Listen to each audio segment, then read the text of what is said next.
Halo, assalamualaikum warahmatullahi wabarakatuh. Selamat malam buat teman-teman semuanya, khususnya yang sudah menantikan video-video terbaru atau updatean terbaru dari channel Solusi Utang ya, per hari ini. Oke, ini menarik, mungkin tidak keluar juga dari pinjaman online ya, soalnya memang berputar di sana aja gitu loh ya. Pertanyaannya pun juga seperti itu, yang dilontarkan oleh pinjaman online pun tidak jauh-jauh beda. Tapi ini agak dipertegas aja kayaknya gitu loh, bahwasanya mereka ingin memproses Anda ke jalur hukum ya, dan bagaimana untuk Anda menghadapi pinjol-pinjol nakal yang selalu menekankan Anda akan diproses ke jalur hukum perdata, atau dikatakannya mau dipenjara atau mau dipidana. Ini bukan video satu atau dua lagi, tapi video ini khusus untuk Anda yang mau menghadapi ancaman dan tekanan bagi mereka yang selalu melontarkan kata-kata itu, terutama bagi Anda yang baru telat bayar dan gagal bayar di pinjaman online ya. Simain video ini sampai habis, jangan di skip juga, dan dibantu juga untuk disupport, di like dan di share juga channel ini supaya channel ini makin berkembang, dan paling tidak satu like-an atau supportan dari Anda, video ini bisa direkomendasikan ke 10 orang yang benar-benar membutuhkan soal edukasi dan motivasi tentang pinjaman online. Dan yang mau bergabung di grup WhatsApp, silahkan tinggal klik tombol gabung yang ada di bawah nama channel. Silahkan. Diproses ke jalur hukum perdata ya, sesuai dengan pasal 12 sekian itu yang selalu dilontarkan, atau tim kuasa hukum visit datang ke rumah memproses Anda ke jalur hukum, atau debt collector datang ke rumah membawa polisi dan memproses Anda ke jalur pidana. Nggak heran kan dengan ancaman-ancaman seperti itu. Yang menjadi pertanyaannya adalah bagaimana cara menghadapinya, Bang? Ini yang jadi pertanyaan loh. Ya, padahal saya sudah menerangkan berulang kali. Mungkin ini agak sedikit dipertegas saja. Bagaimana cara menghadapinya? Terkadang ada yang galbay di EasyCash mendapatkan ancaman yang sama. Di Rupiah Cepat, pinjam duit, di Aku Laku, di Uangmi, di Kredivo, atau di Modal Nasional, sering mendapatkan arahan-arahan sepertinya kita sedang belajar hukum gitu loh. Kita galbay, kita tidak mampu bayar, kita telat bayar, tapi kita diajarkan tentang pasal-pasal oleh debt collector. Saya dulu juga pernah membikinkan videonya. Yang hal-hal yang seperti ini harus diluruskan oleh pihak kepolisian, baik itu jaksa, baik itu hakim maupun pihak berwajib langsung. Kenapa? Seakan-akan saya perhatikan makin ke sini si debt collector pinjol ini malah mempermainkan hukum untuk menakut-nakuti atau menekan para nasabah mereka yang telat bayar, macet bayar, atau bahkan tidak mampu bayar. Seakan-akan pasal-pasal itu dijadikan sumber kekuatan untuk melakukan penekanan. Makanya saya bilangin, kalau bisa dari pihak kepolisian, dari jaksa, dari hakim, ini harus diproses gitu loh. Sementara polisi aja untuk menjatuhkan seseorang dikenakan pasal sekian, itu dilakukan penyelidikan, diproses dulu, lengkapi dulu barang buktinya. Tapi pinjol melalui debt collector tidak butuh hal itu. Asalkan sudah telat bayar, mereka bilang ini bisa kena pasal penggelapan, penipuan, melarikan uang perusahaan tanpa mereka kaji peristiwanya seperti apa. Ya, memang mereka keterbatasan juga dari ilmu hukumnya. Ya mungkin mereka hanya mempelajari ya sepintas itu aja, terkadang di copy paste aja udah dikirimin kepada nasabah-nasabah mereka yang macet bayar. Ini diminta dilurusin oleh pihak yang berwajib, jaksa dan hakim.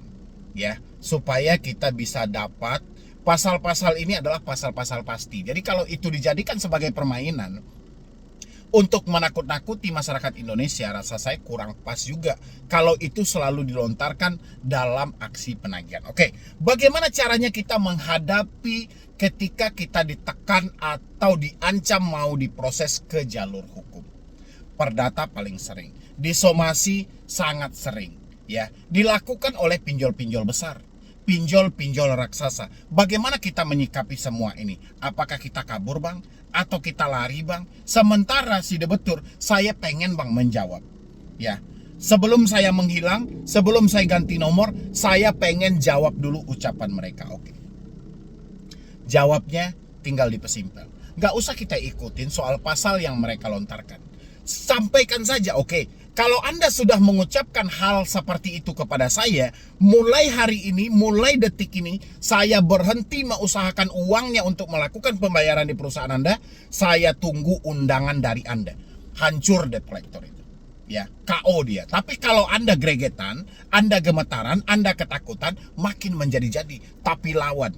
Ya, kalau Anda ingin menjawab, misalnya Anda diancam oleh debt collector, siap-siap tim legal kami bersama tim kuasa hukum siap datang ke rumah Anda, memproses Anda ke jalur hukum. Oke.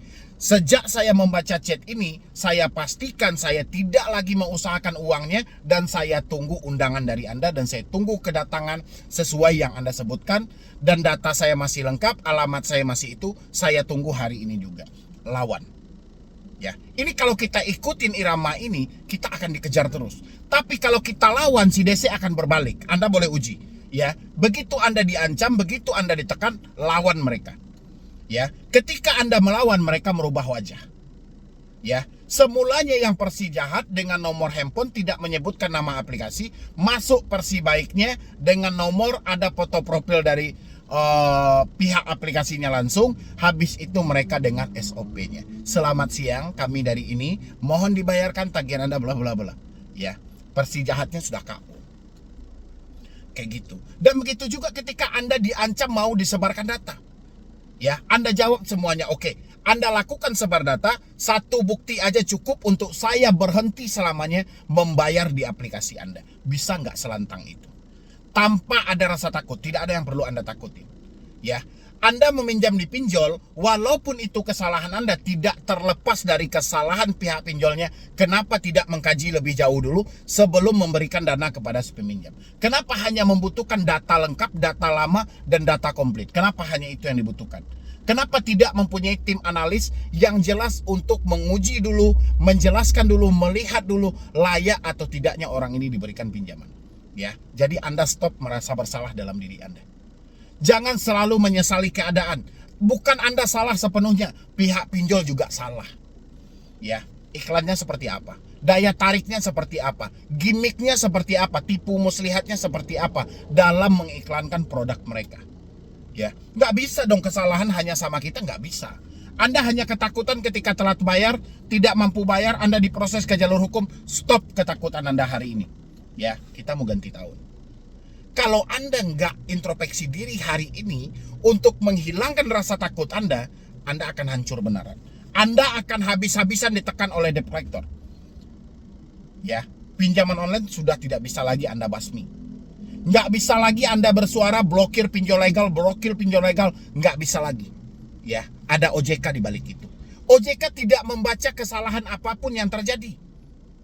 Tinggal dari diri Anda. Anda mau atau tidak, buang pinjol dalam hidup Anda, persetan soal proses hukum mereka. Begitu cara menghadapi ketika kita diancam, ketika kita ditekan. Bukan malah bang gimana bang, benaramu datang atau tidak, bukan seperti itu konsepnya.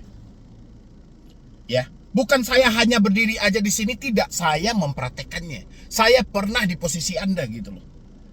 Ya, makanya saya bisa ngomong, saya bisa menjelaskan. Ya, poinnya adalah komunikasi. Mereka melakukan penekanan itu via WhatsApp. Mereka mengirimkan email kepada Anda, mereka telepon Anda, mereka bangunkan drama tadi untuk menakut-nakuti Anda. Ini strategi. Ya, sudah dimarketingkan sejak awal. Anda memasukkan data, Anda mendownload aplikasi, masukkan data, marketing sudah jalan. Bagaimana menjangkau Anda yang tidak mampu bayar nantinya? Karena semua nasabah wataknya akan berbeda. Ya, ada yang tepat waktu, ada yang tidak. Dan si pinjol telah memperhitungkan hal itu. Kenapa teman-teman selalu baperan? Kenapa teman-teman selalu terbawa suasana? Makanya saya sampaikan, stop menyesali diri, stop menyalahkan diri. Kesalahan tidak sepenuhnya milik Anda. Ada juga kesalahan dari si pinjolnya. Ya, kenapa tidak transparan? Kenapa begitu kita mengajukan sebesar itu biaya layanannya? Kenapa kita mengajukan sebesar itu biaya bunganya? Kenapa kita mengajukan tenor yang semulanya katanya 1 bulan bisa 2 kali dalam sebulan? Ya, tidak transparan. Tujuan mereka adalah bagaimana Anda mendownload, Anda meminjam, data Anda komplit. Begitu Anda telat bayar, data Anda kami sebar. Cuma itu kekuatannya. Nggak ada kekuatan lain dari si pinjol selain menakut-nakuti Anda dengan data dan orang sekitar Anda. Lawan itu. PR Anda cuma satu itu aja. Kalau Anda mampu melawan, nggak Anda bayar pun utang selesai. Ya, walaupun BI checking hadangan Anda, daripada gali lubang tutup lubang, makin hancur. Ya, paham itu baik-baik dari teman-teman semuanya. Yang selalu ketakutan dilontarkan kata-kata siap-siap, Anda akan kami proses ke jalur hukum, tanya ke diri Anda. Lakukan cara yang saya tunjukkan tadi, lawan diri Anda, jangan Anda ikuti. Ya, ketakutan hanya ada dalam diri Anda. Fakta dari gagal bayar pinjol belum ada sampai detik ini yang diproses ke jalur hukum, walaupun hanya sebatas gugatan sederhana. Ya, pikirkan itu. Ini pinjol loh, P2P.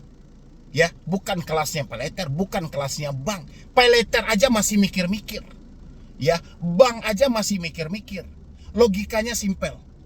Kalau pinjol mau memproses Anda ke jalur hukum, untuk apa mereka adakan debt collector sebanyak itu? Ya, buang-buang anggaran. Menandakan mereka tidak mau melakukan proses, mereka ambil jalan pintas. Ya, kalau bayar debt collector kan lebih irit daripada melakukan proses Anda ke jalur hukum. Berapa biaya pengadilan? Berapa biaya pendaftaran? Berapa lagi biaya lawyernya? Ya, mereka akan pikirkan. Habis itu berapa lama waktu yang dibutuhkan? Jadi nggak selalu Anda cerna ucapan-ucapan bodoh dari debt collector yang selalu memanfaatkan pasal untuk melakukan atau menekan Anda dalam sesi penagihan. Ini yang perlu dipahami teman-teman semuanya menjelang akhir tahun 2023. Ya, mudah-mudahan dengan video yang singkat ini bisa membuka kembali pemikiran Anda dan menyelamatkan Anda buat tahun depan. Stop ketakutan Anda, berhenti gali lubang tutup lubang. Ya, lebih baik kita malu sesaat daripada hancur selamanya. Jadi sekian dulu dari saya, Medi Broni. Wassalam.